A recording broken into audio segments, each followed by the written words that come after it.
Sebab itu bila Anwar Ibrahim kan buat equation untuk kita buang Rafizi, we have to get rid of Rafizi.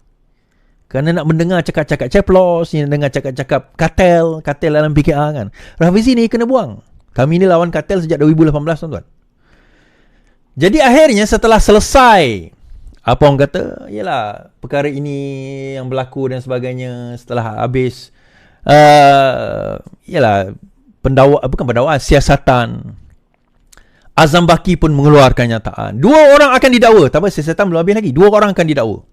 Saya kata 2 orang itu obviously Anwar Rafizi Ramli dengan James Chai lah akan kena dakwa kan. So saya kata sama ada hari Jumaat atau Isnin. So Jumaat tak ada, maksudnya tak ada pertuduhan, habis macam tu tak ada apa. So Monday ni lah. So Monday ni kalau ada siapa yang berdekatan dengan saya percaya dia mungkin akan didakwa di Jalan Duta. Mungkin. Tapi saya akan inform lagi lah dekat mana. Tapi sebab benda tu berlaku awal pagi, so kita pun tak tahu. Lawyer Rafizi ada contact saya. Dia kata bersiap sedia bersiap sedia apa? Saya kata bersiap sedia untuk kita turun. Rafizi mungkin akan didakwa. Dia kata bersiap sedia je lah. Okey lah, kita bersiap sedia lah tuan-tuan. Dah siap sedia belum? #RR tuan-tuan, dah siap sedia belum ni kan, untuk kita turun? So kita nak kena faham bahawa dalam keadaan yang ada sekarang ini, kita kena tahu yang kita memang akan menghadapi pilihan raya yang besar. Itu obviously akan berlaku. Pilihan raya akan berlaku dalam tempoh terdekat ini. Dan kalau tidak pun kita melibatkan orang-orang macamnya negeri pilihan raya umum, dia juga akan melibatkan orang-orang besar. Maksudnya parti-parti besar. Macam mana parti-parti besar yang saya maksudkan? Itu akan melibatkan PKR, akan melibatkan PHDAP. Ada kemungkinan DAP akan jalan sendiri juga. Ada kemungkinan DAP akan jalan sendiri juga. Kenapa dia jalan sendiri tuan-tuan? Sebab saya kata tadi, dia orang tak boleh carry. Dia orang tak boleh carry bebanan yang dibawa oleh PKR. Dia orang tak boleh carry. Dia tahu selagi mana dia bersama dengan PKR, dia akan jadi satu bebanan yang besar. Jadi bila dia ingat, dah potong kepala hari tu, senyaplah Rafizi. Saya kata Anwar kata 6 bulan saya setelah, awak dah tak ingat lah Rafizi. Tapi dia lupa Rafizi ni gila. Lepas tu tak apa, kita dakwa lah. Ceplos pun bagi idea. Saya tahu siapa Ceplos tu. Kita dakwa Rafizi. Kita kena letakkan image Rafizi ni sebagai image orang yang korup. Kita kena letak image orang yang korup. Apa yang dia buat? 1.1 bilion. Kenapa dia lantik James Chai ada kerja dengan AM? So kita kena kenakan dia. Kita kena kenakan dia.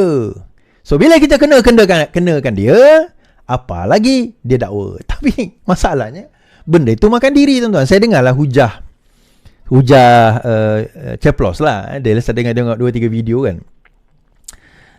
Saya dengar hujah Ceplos. Saya tak ada nampak satu pun hujah Ceplos menjawab persoalan 1.1 bilion tu.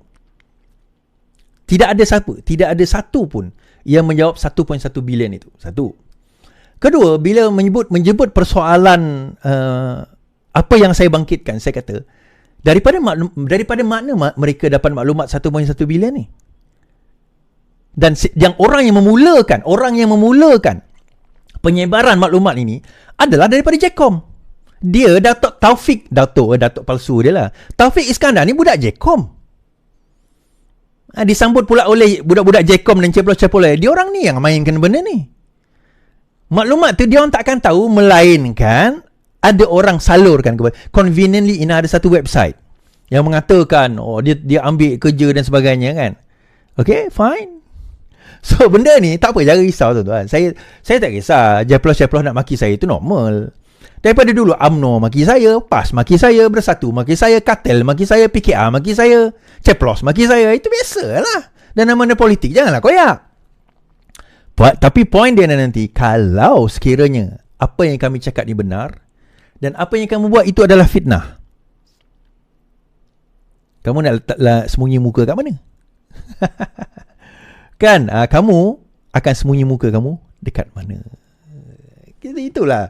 Soalan inilah yang sebenarnya caplos-caplos dan juga pemfitnah ni kena jawab. Tak apalah, mungkin kes ni akan berurutan 7-8 tahun, akhirnya didapati Rafizi tidak bersalah. Saya harap janganlah macam saya pergi demo itu kan, ada seorang datang, dia salam kat saya. Aku dulu selalu maki kau dalam live, aku minta maaf.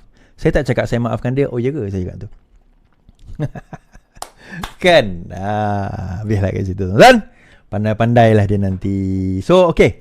InsyaAllah, itu saja daripada saya. So, untuk makluman, Alhamdulillah, terima kasih yang dah ada kontak untuk kita punya what do you call that,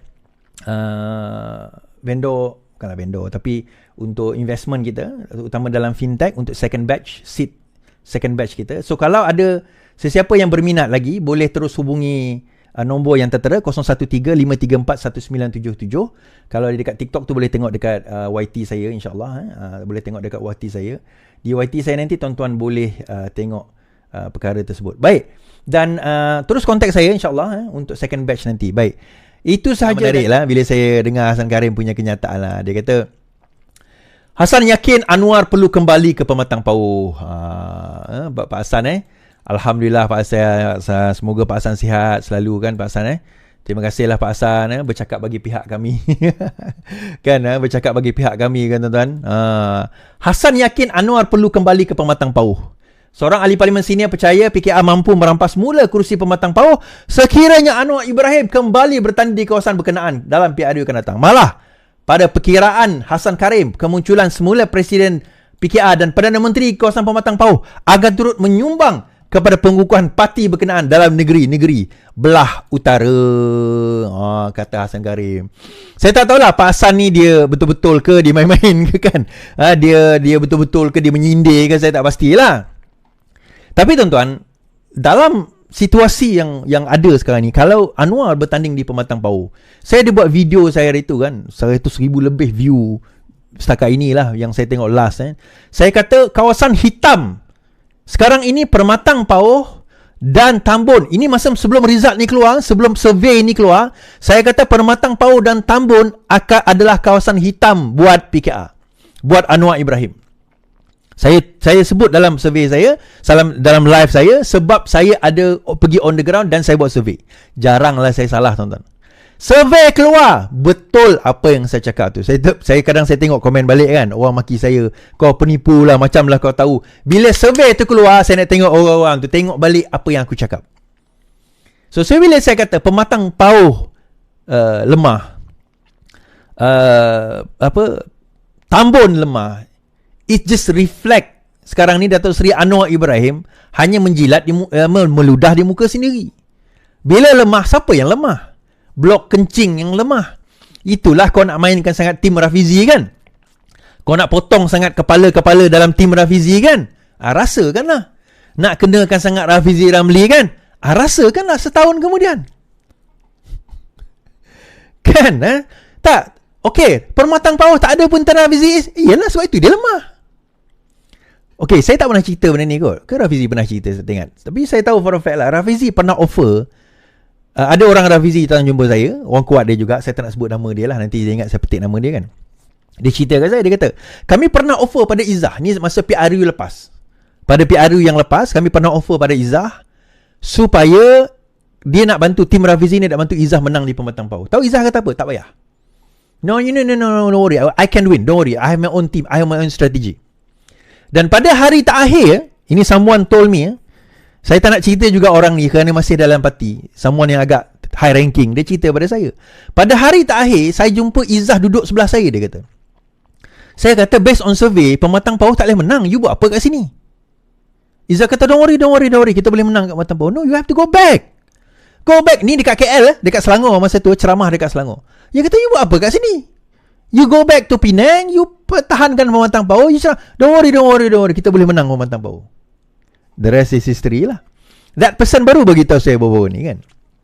Tak nak sebut nama lah, biarlah. Nanti kita tahu lah kan. But my point is adalah Pematang Pauh sendiri is now in trouble.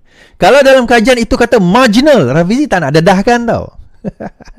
Saya nampak lah dalam live Rafizi semalam kan, dia macam nak cakap je, tapi dia cuba tahan sebab survey dia menyatakan sebaliknya. Kawasan-kawasan yang dikatakan marginal itu Sebenarnya tak marginal, tuan-tuan. It's actually bad. It's actually bad for PKR and bad untuk calon-calon PKR. It's bad. It's literally bad. Putrajaya tak ada cerita lah. Memang akan kalah teruknya. Untuk calon-calon PH. DAP pun, DAP okay. DAP still okay. DAP, dia tak akan menang sebesar PRU ke 14 dan 15. Tapi they are still okay. But not for PKR. Not for PKR. So, dalam keadaan perpecahan berlaku ni apa yang akan, siapa yang akan take over kerajaan ni, tuan-tuan? Percayalah, jangan terkejut UMNO dan PAS. UMNO dan PAS akan memegang kerajaan lepas ini. Zahid ni, I have to respect him. Dia seorang politician yang sangat licik. I mean, saya tak salahkan dia. He's a good politician lah. Dia kata kita ni gabungan bagus dengan PN dengan PH bagus. Jangan terkejut. Last minute dia boleh U-turn. Last minute dia boleh U-turn. Dia boleh kata macam ni macam tu. Desakan akan umbi bla bla. I mean, this is politik mah. Ini politik. Yang kita nak pelik apa?